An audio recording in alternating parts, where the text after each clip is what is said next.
Spiderman brand new day देख के चला आ रहा हूँ, वो भी 4DX 3D के अंदर। कैसा रहा मेरा एक्सपीरियंस, मूवी रिव्यू भी करेंगे। मतलब बहुत सी चीज़ों में जानने के लिए मिलेंगे और टेंशन मतलब मैं तुम्हें स्पॉयलर्स नहीं दूंगा, उसकी वीडियो अलग से आएगी। So hello everyone and welcome है तुम्हारा रोहन अनफिल्टर्ड में। ब्रांड न्यू डे अगर तुम अभी भी देखने का सोच रहे हो ना, तो भाई तुम रहने दो, तुम्हारे बस का नहीं है, इट्स डन ब्रो। क्योंकि तुम्हें अब तक थिएटर्स पहुँच जाना चाहिए था। मैं तुम्हें बता रहा हूँ, मूवी एक्चुअल में एक सिनेमैटिक ब्रिलियंस है। मतलब वर्ड्स के अंदर अगर इसको डिस्क्राइब करा जाए तो स्टुपेंडियस, मार्वलस, जितने तुम्हारे पास हैवी वर्ड्स आए ना भारी भरकम इंग्लिश के, वो तुम सब यहाँ इस्तेमाल कर दो। मूवी की इन डेप्थ इतनी अच्छी इन लोगों ने दिखाई गई है। लाइक मैं इसको कह सकता हूँ स्पाइडरमैन की सबसे ज़्यादा ग्राउंडेड फिल्म। कोई मैसिव विलन नहीं है, कोई मास एक्शन वैसा वाला नहीं है कि भाई पूरी दुनिया मिलके एक विलन से टक्कर मार रही है, थानोस को हमें मारना है, वैसा कुछ नहीं है। ठीक है, अगर तुम ये एक्सपेक्ट करके जा रहे हो कि मूवी में भैया भर भर के विलन्स हैं और बस वही विलन से स्पाइडरमैन लड़ता रहेगा, तो वैसा नहीं है। ठीक है, अगर तुम उस एक्सपेक्टेशंस के साथ जा रहे हो तो उसको दिमाग से निकाल दो। मूवी ऐसी नहीं होगी। मूवी थोड़ी कॉमिक बेस्ड एक उस कैरेक्टर पे होगी जो कि अब अकेला है, जिसके पास उसके दोस्त नहीं है। स्पाइडरमैन बन चुका है, पीटर पार्कर अपने आप को भूल चुका है। कहानी इसके ऊपर है, तो इस चीज़ को दिमाग में ही लेके तुम लोग थिएटर्स में जाना। अगर तुम एक्सपेक्ट करोगे कि भाई हमें तो एकदम भयंकर, और हाँ जहाँ एक्शन दिखाया है ना, वहाँ तो क्या एक्शन दिखा दिया भाई।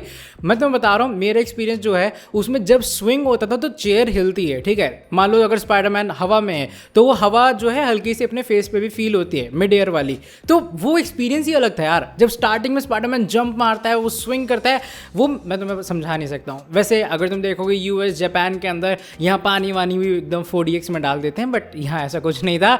बट स्टिल मूवी ने वो डिलीवर किया जो कि मैं एक्सपेक्ट करके गया था। बड़ी बात है कि मेरे वाले थिएटर में, मेरी वाली स्क्रीन में इंटरवल नहीं था, तो मे भी तुम्हारे वाले में भी नहीं होगा। एंड मुझे ऐसा लगा कि शायद इंग्लिश देखने में ज़्यादा मज़ा आया, शायद हिंदी में मुझे उतना नहीं आता। आई नो थोड़ा अंग्रेजी वाली बात हो जाती है कि भाई तू ज़्यादा ज्ञान पेल रहा है, लेकिन एक्चुअल में ऐसे कह रहा हूँ कि बिकॉज डायलॉग की एक्यूरेसी वही थी जो कि मार्वल वाले डिलीवर करना चाह रहे थे। इसके अलावा जो मेरी एक बड़ी कंप्लेन है वो ऑफ कोर्स अपने यहाँ के बोर्ड से होगी कि भैया कर्स वर्ड्स को क्यों इतना म्यूट करना था। जहाँ जहाँ मज़ा आने वाला था वहाँ उन लोगों ने म्यूट ही कर दिया। ये भी नहीं कि बीप किया हो, सीधा म्यूट कर दिया वहाँ पे।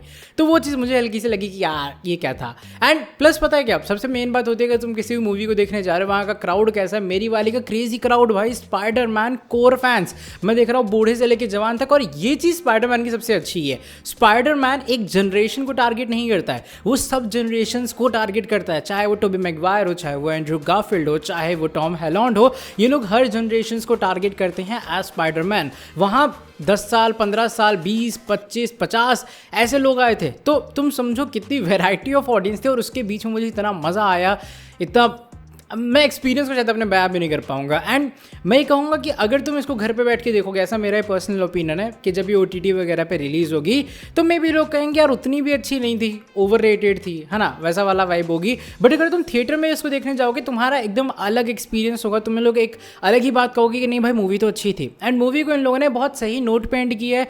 मूवी शॉर्ट और क्रिस्प रखी है। मूवी में एक सोल स्टोरी लाइन थी कि भाई स्पाइडरमैन कैसे जी रहा है, वो थोड़ी बहुत प्रॉब्लम्स का फेस करता है, वो कैसे करता है। सेडी सिंह का जो कैरेक्टर है, मैं स्पॉइल नहीं करूंगा वो क्या है, जो कि तुम्हें ऑलमोस्ट पता लग गया होगा। बट सेडी सिंह का जो भी कैरेक्टर है वो चेरी ऑन टॉप है मूवी में। मतलब अगर तुम कहो कि भाई मूवी एकदम केक है, तो सेडी सिंह का पूरे में रहना, जब भी वो स्क्रीन पे आए, वो चेरी ऑन टॉप है।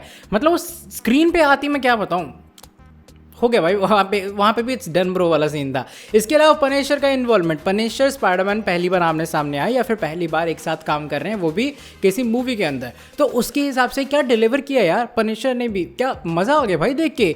पनिशर और स्पाइडरमैन की जोड़ी इतनी ऑर्गेनिक लग रही थी, जैसे कभी लगा ही नहीं कि ये लोग पहली बार एक साथ काम कर रहे हैं या फिर पहली बार एक साथ दोनों अपने किसी मिशन को एग्जीक्यूट करने में लगे हुए हैं। इमोशनल सीन्स भी इन्होंने डाले जो कि तुम्हें हिट भी होते हैं। स्पाइडरमैन MJ जब आमने सामने आता है कि MJ को पता लगेगा कि वो बंदा स्पाइडरमैन है या फिर नहीं है। स्पाइडरमैन को उसके ऊपर जासूसी रखना, वो क्या कर रही है, कैसी है, ठीक है, उसको प्रोटेक्ट करना, मतलब सब चीज़ें। एंड एक और बड़ी बात ये कि अगर तुमने स्पाइडरमैन की मार्वल स्पाइडरमैन गेम खेले जो इनसोम्निक वाली है, उसमें एक्चुअली बहुत से रेफरेंस उसके लिए गए हैं, लाइक बहुत से रेफरेंस लिए गए हैं।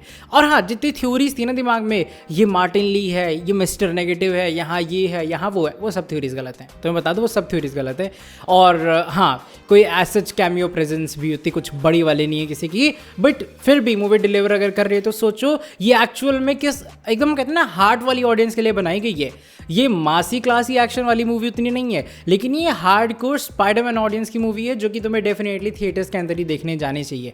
एंड अगर तुम जैसा मैंने कहा जाते हो कि 4DX 3D के अंदर 3D देखने जाना, मैं कहूँगा इन्होंने 3D बहुत अच्छा तरीके से डाला है। मतलब कुछ होते हैं ना 3D जो कि बस 3D नाम के होते, तुम चश्मा लगा लेते हो, मज़ा नहीं आता है, लेकिन यहाँ पे कुछ ऐसे ऐसे सीन्स है ना, एक सीन आएगा बीच में जब वो हल्क की फाइट होती है तो तुम्हें महसूस होगा कि एकदम यहाँ चीज़ आ गई है, वो फिर वो वापस चली गई।